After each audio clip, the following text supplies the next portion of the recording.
Hello everyone, welcome back. Today I'm going to show you how you can take any chord you already know and get a bunch of free extra chords out of it. It's really cool. Let's begin. First, a very simple rule. Whatever chord you choose to use with the process explained in this video, make sure that it has all the notes of the chord included in the fingering of your choice. Some bigger chords tend to drop certain notes like the fifth, the root, and even other notes, and that makes this whole thing much more difficult. Not impossible, because if you know enough about the fretboard, about chord construction, if you have a big finger span, you can probably work around it. But for the purpose of this video, make sure you pick a chord that has every note represented in the fingering. So for this video, I picked a simple yet beautiful chord. It's a C major 7th, and the fingering is the following. And indeed, it does have all the notes represented in this fingering. We have the root C here on the 3rd fret of the 5th string. We have the 5th G on the 5th fret of the 4th. Then we go to the major 7th B on the 4th fret of the 3rd string. And finally, the 3rd E on the 5th fret of the 2nd string.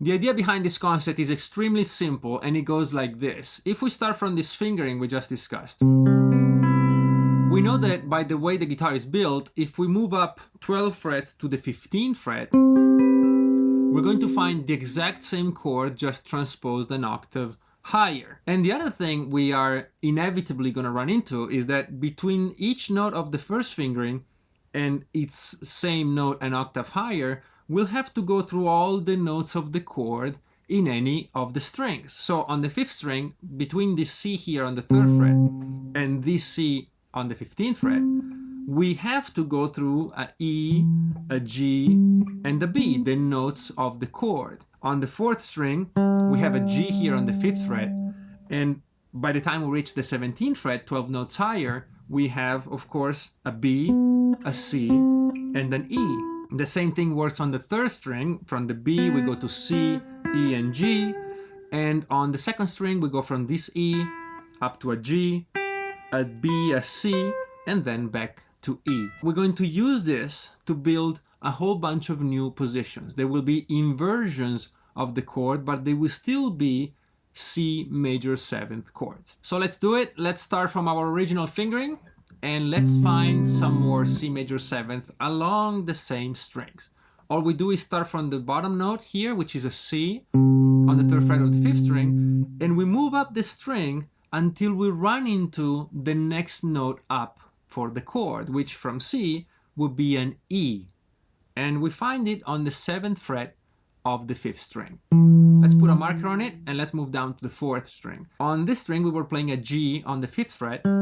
We keep going up until we run into the next note of the chord, which is B, which is here on the 9th fret. Do the same on the 3rd string. We have a B here on the 4th fret, and we only move up 1/2 step because we are on C right away. And then on the 2nd string we were playing an E on the 5th fret, and we have to keep going up until we run into a G, which is on the 8th fret. So all together now we have this here. One of my favorite chords, actually. And you can look at this as an E something, like an E minor flat 6, but truly this is still a major 7th chord in C. It's just an inversion. You can try it by playing this and then playing a C on top of it. It still sounds like a perfectly valid major 7th chord. Now from here we can do the exact same thing and find another fingering. So from this E we move up, up, up until we find a G. From this B here we only go up a fret to C. From this C down here we run into an E on the 9th fret, and from the G down here we go all the way up to B. And this is another fingering for C major 7th. Again, very beautiful.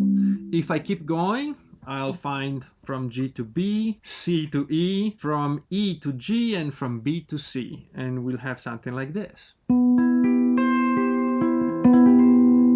Again, very beautiful. If I were to do it one more time, I would simply run back into my original position. The chord has 4 notes, and we found 4 shapes or fingerings. As I said earlier, you can do this with any chord you like, provided all the notes are present in your original fingering. And the beautiful thing about this is that you're not simply moving a chord up and down the fretboard, which is the same chord just getting higher or lower, these are actually new chords, they're new voicings, they're new sounds, they have a different emotional content, a different color. As you try with different chords, you might run into a difficult or impossible to finger position. Don't worry about it, move up to the next one, and I assure you will find a lot of viable ones. I hope you learned something new today and that this comes in handy as you try to develop your own chord vocabulary. And if you'd like to help me make more of these videos, please make sure to check out the Patreon below. Thank you so much for being there and for your support and for always trying to become a better musician. I'll see you on the next one.